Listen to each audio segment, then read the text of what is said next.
Hello guys, magandang araw! Tayo po ngayon na magmamarinate ng ating pork dahil pupunta po kami sa ilog para maligo at magbanding-banding. Kaya umpisahan na natin ang magmarinate guys.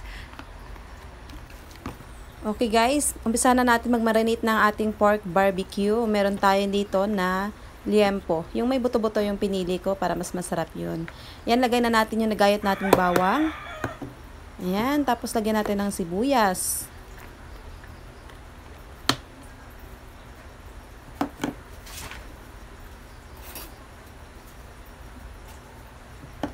Tapos, lagyan natin ng ketchup. Paki-check na lang guys sa description box below yung mga exact ingredients nito.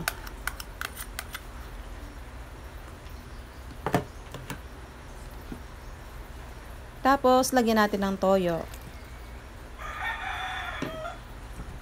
At yung ating kalamansi, pampabango, pampalinamnam.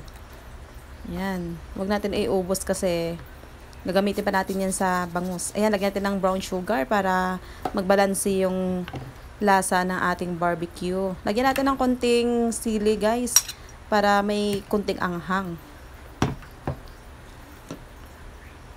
Tapos lagyan natin ng oyster sauce. Isang sachet lang yan na maliit.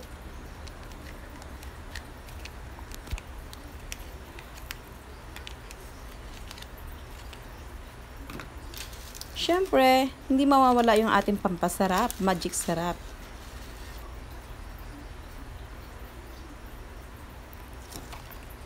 Ayan.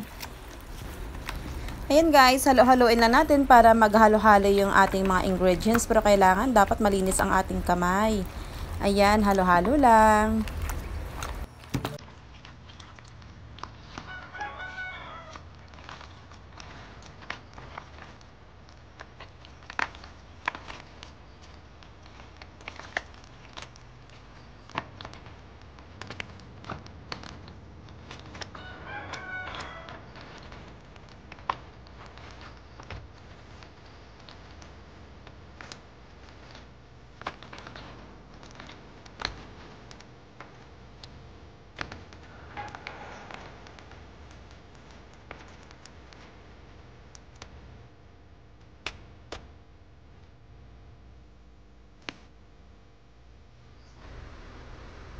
Ayan pala guys, naglagay pala ako dyan ng kunting asin para naman mas balanse yung kanyang lasa.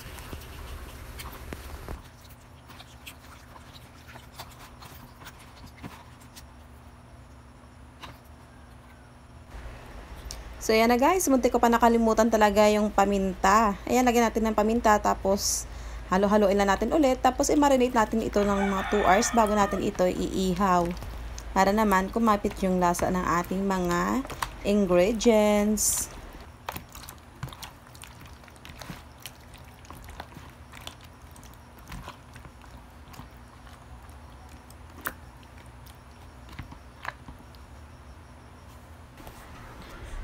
So ngayon naman guys, magmamarinate naman tayo ng ating pinaputok na bangus. Ayan, meron tayong isang pirasong malaking bangus. Tapos hiniwa ko lang dyan sa likod ng paganyan. Yung parang idadaing mo lang siya. Tapos meron tayong isang pirasong tangkay ng tanglad. Tapos ilagay lang yan siya dyan sa gitna ng bangus. O sa tiyan ng bangus. Tapos nga pala guys, pinaghalo-halo ko lang itong mga sangkap niya. Yung kamatis, sibuyas, kalamansi, tapos sili, magic sarap, tapos asin. Ayan, halo-haloin nyo lang siya. Tapos, ilagay nyo siya doon sa tiyan ng bangus. Ayan. Halo-haloin na natin guys. Hindi ko na pinakita yung video kasi masyado nang mahaba eh. Pasensya na kayo.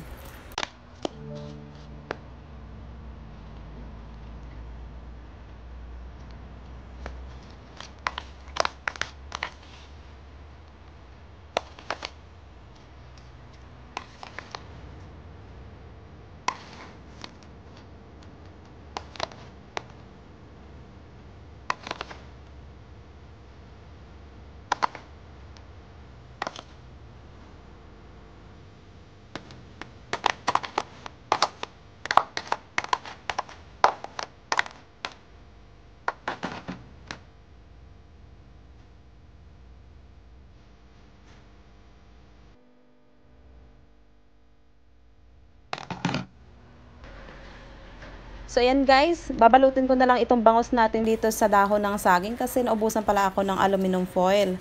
Ayan, gawa na lang natin iyan ng paraan. Pero mas maganda nga talaga yung dahon ng saging kasi dagdag aroma din yan sa isda eh. Mabango kasi itong talbos ng saging. Ayan. Babalutin lang natin siyang ganyan, tapos tatalian lang natin para hindi lumabas yung kanyang mga sangkap. Ayan, talian sa bawat dulo.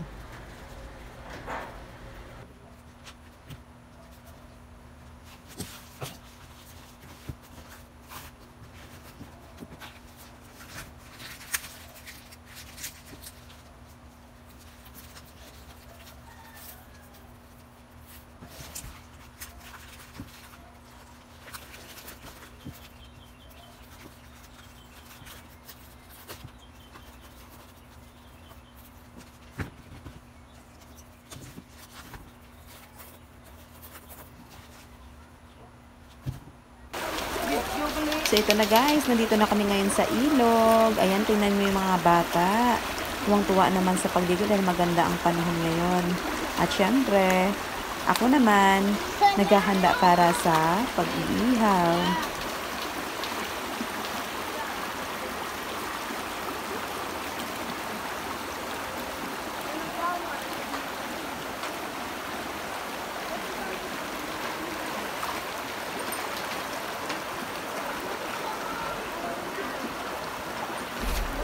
So, ayan na guys, inumpisahan ko na magpabaga ng uling. Ayan nga palang iihawin ko ngayong araw na ito.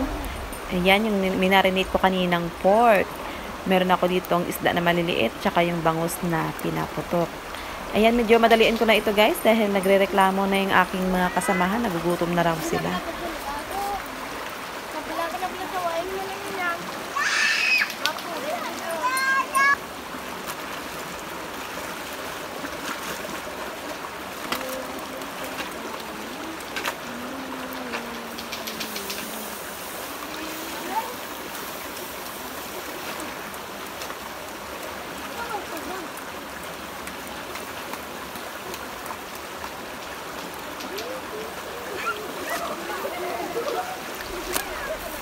So, ito na nga, inumpisan ko na yung pag-ihaw dahil gutom na nga ako at gusto ko nang kumain. Ay, sa lakas ba naman ng apoy eh.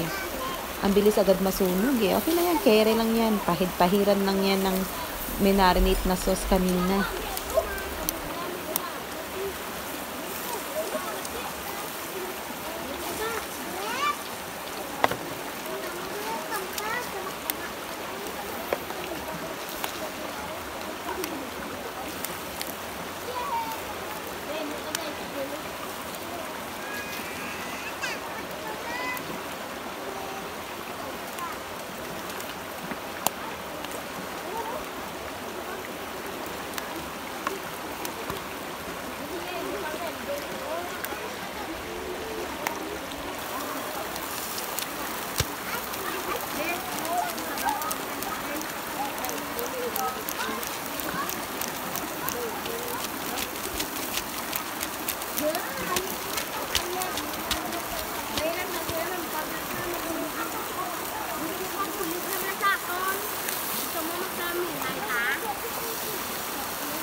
So, yan na nga guys. Malapit na kasi itong maluto itong ating pork barbecue. Kaya itabi muna natin siya para masimula naman natin iihaw yung ating pinaputok na bangus. Ayan. Lagay lang natin dyan sa tabi.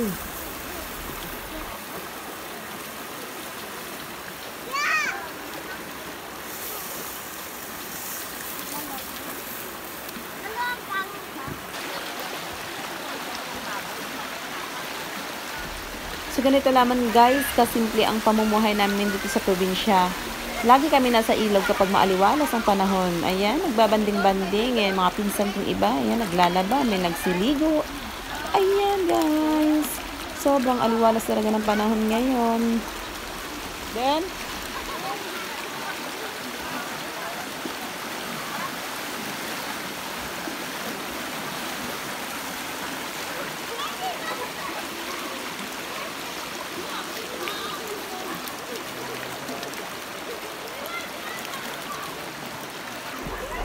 So yun na guys, luto ng aking mga inihaw. Ayan, slice ko lang yung pork barbecue para naman makakain na kami dahil tanghaling tapat na.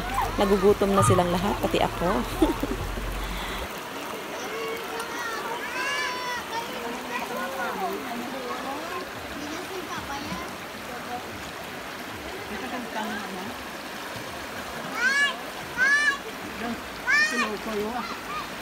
Papa din? Ha? Lain naman ako.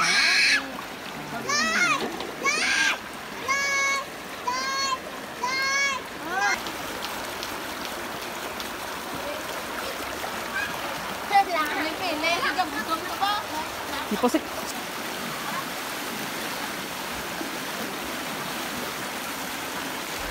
So yun lang guys, ang vlog ko for today. At sana nag-enjoy po kayo sa kapapanood. At maraming salamat po. See you next time. Bye-bye!